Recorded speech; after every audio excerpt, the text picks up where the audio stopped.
Hello boys and girls, and those who have bought this wonderful product. Just thought I'd give a few little hints as to the way I would do this, or have done in the past with reasonable success. These drums, the way we've recorded them, they're already EQ'd. But that doesn't mean that they're going to work for everything you do. You know, obviously you've got to tailor the drums to fit the music. What I did make sure of though, when we were doing this, because when you're getting a drum sound, usually they sound after you've accomplished, you know, a bass drum that works and a snare that's representable, etc. As soon as you listen to them with the other instruments, especially if it's electric guitars, hard rock and roll, the sound changes drastically. You have a lot more work to do. So we did listen with bass and guitars just to make sure that that part of the work had been done. So hopefully you won't have any problems. And of course the other thing is, when you go to lift this up on whatever sort of music you're doing, you will have to make certain adjustments. But they shouldn't have to be, you know, fishing around. Most of it's there. Now, one of the things that I've learned to do over the years is this. When you're positioning the drums, a lot of people, and I've never quite understood why they do this, is they'll pan the toms all the way out to the side, they'll make the hi-hat go over here, and well, in actual fact, drums don't sound like that, even if you stand right in front of the kit.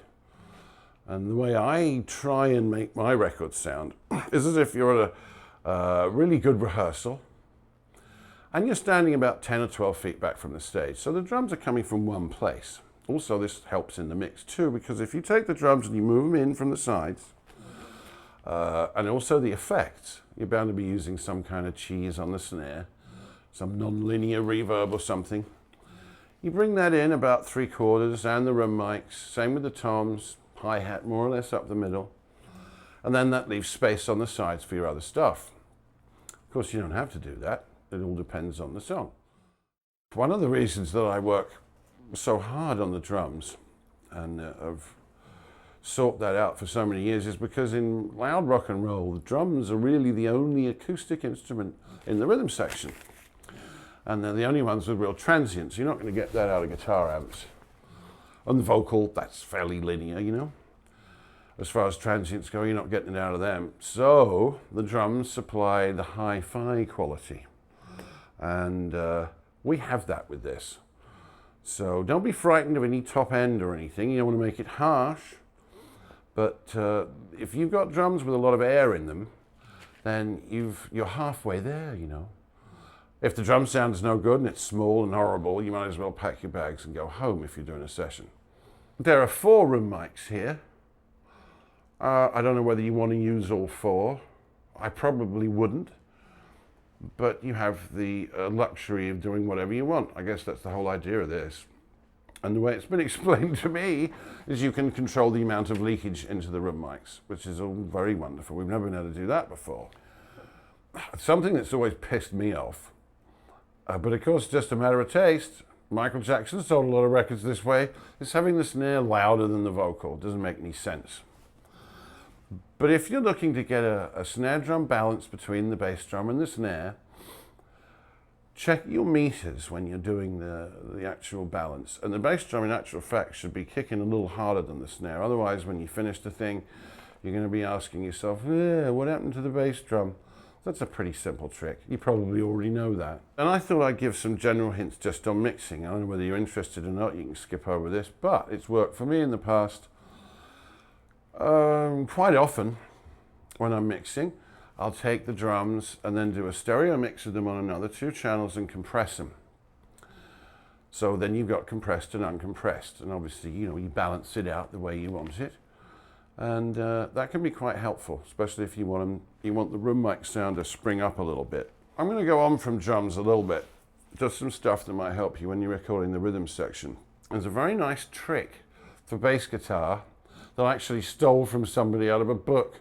But I was in the book too, so it's not total plagiarism.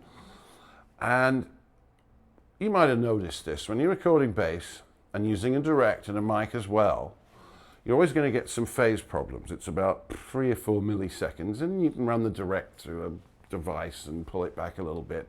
And that will change the sound tremendously, and you might want to try that because it can be quite useful. But here's a way around that. When you're miking the bass, take a decent mic, some kind of condenser. I use a 414 AKG. And you put that in figure of 8, and you move it back, I don't know, about 4.5 feet, something like that.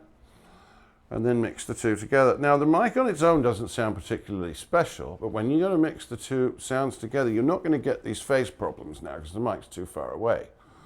And that solves that. So you can use that if you want. The other thing when it comes to guitars, very simple trick.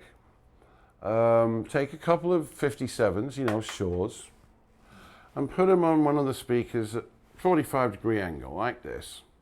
Then you don't have to search around looking for a sweet spot. And the one right in front, dead on, is going to give you the brights. And then this one here gives you the bottom end. You mix them kind of even. And then you might even want to throw on another mic, another dynamic mic like a Sennheiser 421 or an AKG 414. Get a bit more bottom end. That's a pretty good trick. Works for me every time. Of course, if the amp's no good, you bug it anyway, and that's the most important thing to start with, isn't it? Something else that I use a lot now, I guess you could say I'm a bit stuck in my ways, but it's my standard setup for mixing vocals, and it gives them a nice space on their own. You take your vocal and you compress it, obviously, when you're recording, otherwise the guy's going to be unintelligible, and probably compress it again when you mix. But you get a short delay, about 28 to 32 milliseconds in that area. Bring that up. We used to call it ADT, automatic double tracking, but of course it isn't anything like that at all, but that'll give it a space. And then you take another delay, anywhere between 350 and 650, depending on the tempo of the song, and mix that in underneath. When you put it into the mix, it shouldn't be audible as hello, hello, hello type of thing, unless you want that in certain spots. But what it'll do is it'll round out the vocal almost like reverb, except it's not clouding the issue like reverb, which is spreading all over the place and gets in the way. That's a nice thing to try. There's something else you might want to just check out. I tend to put lead solos or guitar breaks off to the side, and that's also because it draws your attention away from the center of the mix, which is good. And also it stops the competition going on in the middle where you've already got the drums, the bass, the vocal, maybe even some kind of stereo keyboard is going on. So I'll always put those to the side. And if you mix it properly, it's not as if you're going to, when you're walking through the room, just because it's on one speaker, make it sound weird. That works great. You probably do that already too. But I thought I'd mention it. The other thing is when it comes to using room mics on guitars, well, if it's a quick tempo, you really don't need that. It just takes up space. The only time that I would bother with that is if it's half time or it's a very slow song and you want the one guitar to sound big, and then you make a room mic and you put it to the other side and it sounds like he's in a room, obviously. That's kind of cool. But quite often I got guys saying to me, Andy, let's put a room mic on a guitar and it's in D and it's, you know, about this tempo, hit da hoo da ya hoo. And you're never going to hear that. It just takes up space on the. Now you probably do this already. Everybody seems to, but I don't know. At the end of the mix, obviously now I use compression and an overall EQ. Which feels a bit like cheating to me, but if it works, yeah?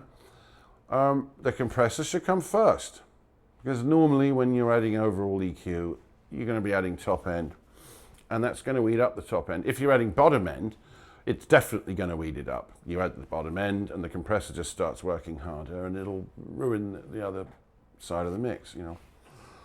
So 10K, 11K, you know, don't be shy of using that. Quite often I find I'm adding a bit more than I would have liked to, 5, 6 dB of it. But if it comes alive and you start getting the air in the sound, well, don't be too scared of it. Just don't get too much, you know, come back the next day and check, because sometimes we go a little too nutty. Obviously, there are 7 different kits here, and then some other snares that we did separately. And we were pretty diligent. I tuned all the drums myself, and most of them are open. There was one kit that we did that I'm very proud of, actually, that's a dead kit that I haven't done since maybe 1970 or 71 or something. Even used a tea towel on the snare for one of them. taped up the toms, detuned them, took the front head off the bass drum, and it sounded great. And I've forgotten, I mean, rather I remembered that's why we used to do it, because it is a fantastic sound. I would assume, though, that you wouldn't be using it with heavy metal type tunes, because I don't think that would work. It's the Ringo type of thing. So that's for acoustic songs or even, you know, pop type things. But whatever you want to use it for, I'm rather proud of that one. And also, because we use 7 kits and these other snares, you can mix and match. I mean, I would assume that you would do that, but you're not stuck with each kit. There were several snare sounds I was very happy with, and the bass drums are all reasonably different. I don't think we got a bad bass drum sound. Gosh.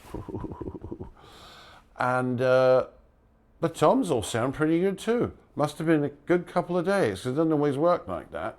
So yeah, mix and match, find what you want. And like I said before, depending on the music, you tailor the sound to the music. You can sit and get the drum sound to be quite delightful on its own, but what you put it with is going to start covering up all kinds of things, especially the bottom end on the drums and the decay tone. So, I mean, every time that you think you've got a good drum sound and you put enough instruments on top of it, if it's 2 rhythm guitars and some keys and then another rhythm guitar and vocals and, you know, the usual stuff, you're going to lose about half of that ambience. And half really ends up sounding like you've lost nearly all of it. So don't be scared to use that stuff. Obviously, when you're sitting there and you're mixing, you can control whatever you want, and I'm sure you'll figure it out. Most of the time I use a non-linear reverb on the snare and the toms and the kick. And you know, I don't know what devices you're going to be having at home or at the studio or whatever, but that can be quite tasteful. Obviously, the faster the tune, the less you're going to hear that on the bass drum. And if you use too much of it, it starts sounding very programmed. But I use that all the time, and like everything else, I pan that in a bit, because if it's coming all the way from the sides, it sounds, you can hear that, you know. I get asked a lot about the drum sound from When the Levee Breaks with Led Zeppelin, and I'm understandably a little proud of that one, because it was the first time that we'd ever done anything, well, I had done anything with just 2 mics on the drums. I had done a session that year with Blind Faith where I recorded the drums, the vocals, and the acoustic and lute, I think it was, and vocals all at the same time on 2 mics, and it came out very well.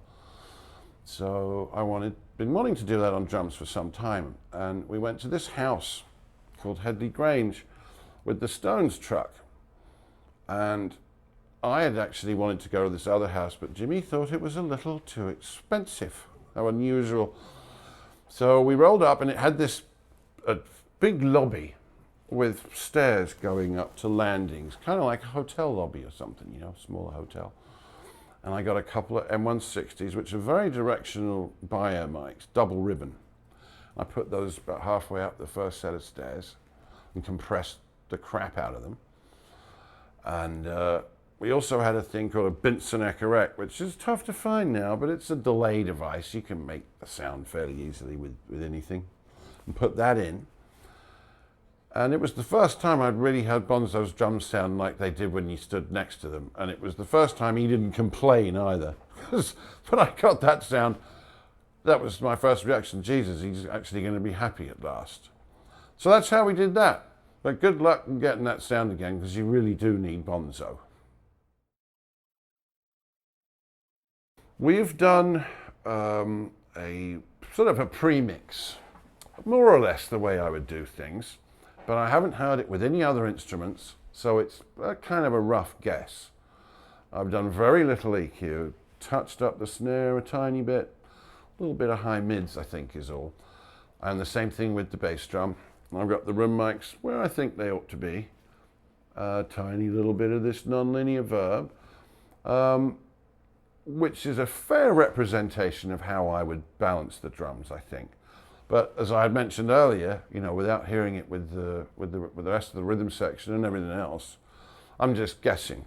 But that is more or less how I would do it. So if that's any value to you at all, have a listen and see what you think.